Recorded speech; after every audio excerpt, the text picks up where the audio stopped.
The very first murder wasn't really much of a mystery, but there were still a lot of questions. You will recall that Adam and Eve had been kicked out of the Garden of Eden. They later had two sons, named Cain and Abel, born in that order. We are told that Cain became a farmer and Abel became a shepherd. Some scholars who like to do that sort of thing have seen in the root of their names clues to identify whole groups of people.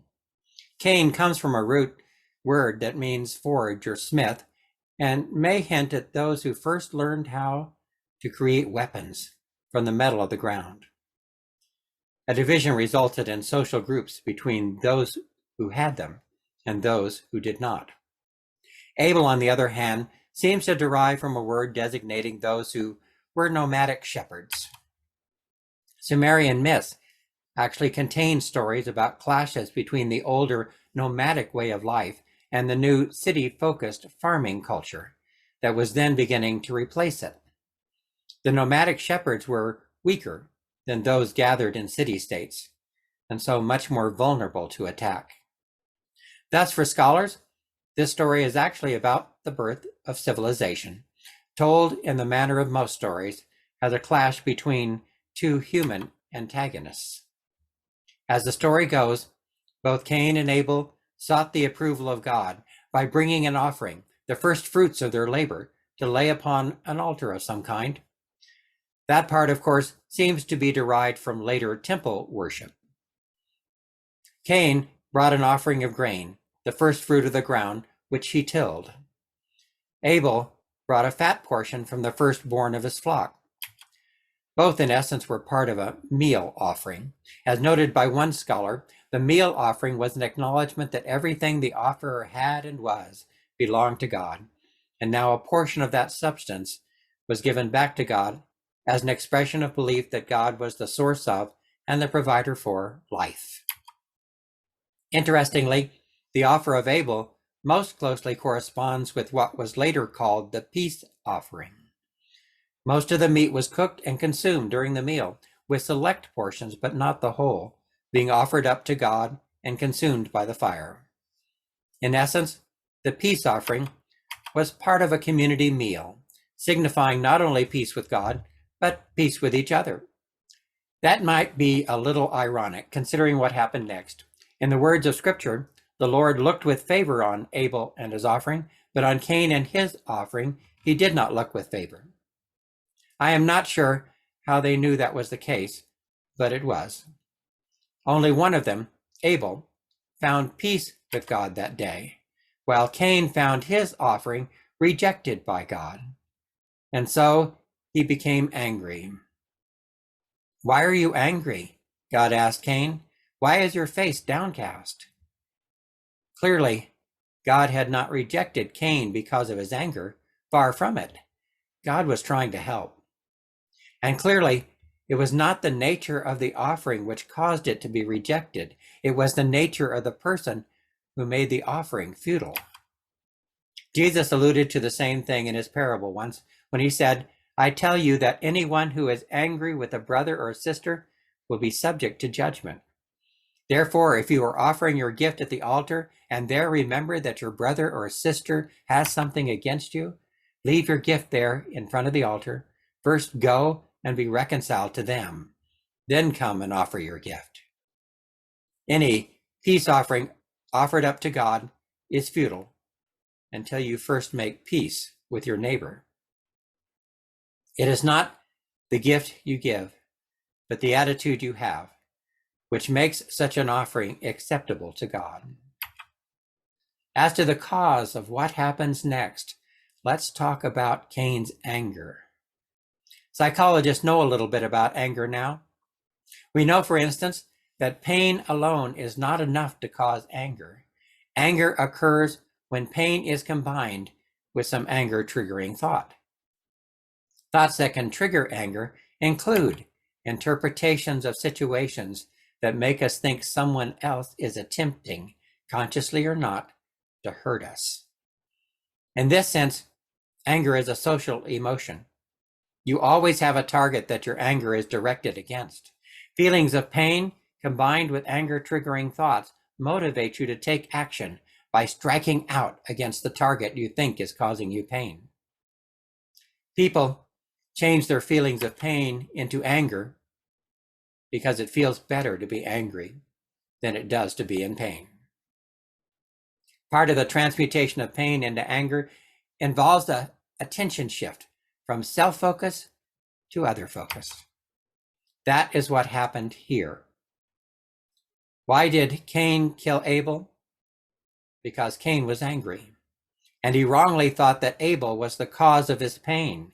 He hid his own internal distress from himself with feelings of anger directed at Abel. Becoming angry creates a feeling of righteousness, power, and moral superiority that is not present when someone is merely in pain. So the psychologists say, when you are angry with cause. The people who have hurt me are wrong. They should be punished. Consider now how God responded to Cain's anger. If you do what is right, will you not be accepted? But if you do not do what is right, sin is crouching at your door. It desires to have you, but you must rule over it. That is the key to controlling our response whenever we feel angry. We merely have to do what is right. If we don't, then we will sin and we will find no peace. I can recall having a bad day once when I was young.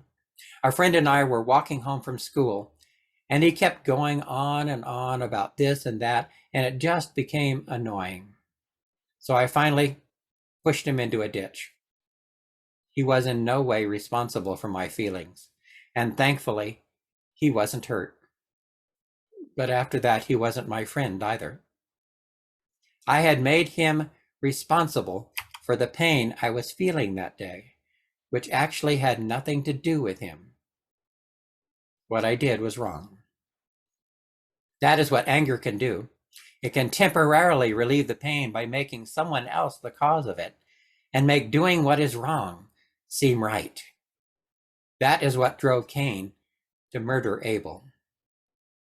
Once again, the Lord came to Cain and asked him, "Where is your brother Abel?"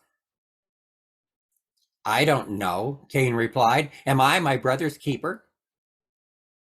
He had fallen so far into sin by that time that he could not see the truth. His very question was an admission of guilt, because the real answer to that question is always, yes, you are your brother's keeper. Cain denied his guilt because he had separated himself from any responsibility for his own actions and any compassion for others. It is unwise to lie to God. God never asks a question that he does not already know the answer to. "What have you done?" God asked. "Listen, your brother's blood cries out to me from the ground." Those who believe in capital punishment are surely disappointed with what happens next. God could have killed him on the spot, an eye for an eye and all of that. But God didn't. Still, the crime did result in a curse being laid upon Cain's life. Nothing he could ever do after that could erase that curse or his sin for the crime he had committed. Cain went on to marry and had children. So the story of humanity continues. But that, of course, is one clue that this may be more allegory than fact. Otherwise, where did these people come from? It really doesn't matter. Chances are that this story came from a different source than the Adam and Eve story, and it was simply added to the book of Genesis without much consideration of continuity. The story, however, stands by itself as a call to do what is right and not to let our anger become an excuse for our sin. This is how we know who the children of God are and who the children of the devil are. So the Apostle John wrote, "Anyone who does not do what is right is not God's child, nor is anyone who does not love their brother and sister. For this is the message you heard from the beginning. We should love one another. Do not be like Cain, who belonged to the evil one and murdered his brother. And why did he murder him? Because his actions were evil and his brothers were righteous. Unquote. Learn to listen for the voice of God, asking you, why are you angry? Getting to the answer might be difficult at first, but it gets easier with practice. God can help you get to the real source of your anger and keep you from doing something that you will long regret. The truth remains in every situation that if you do what is right, then you will find favor with God. If you do not, then sin, like a tiger crouching at your door, will be ready to consume you. Be safe, and God bless you.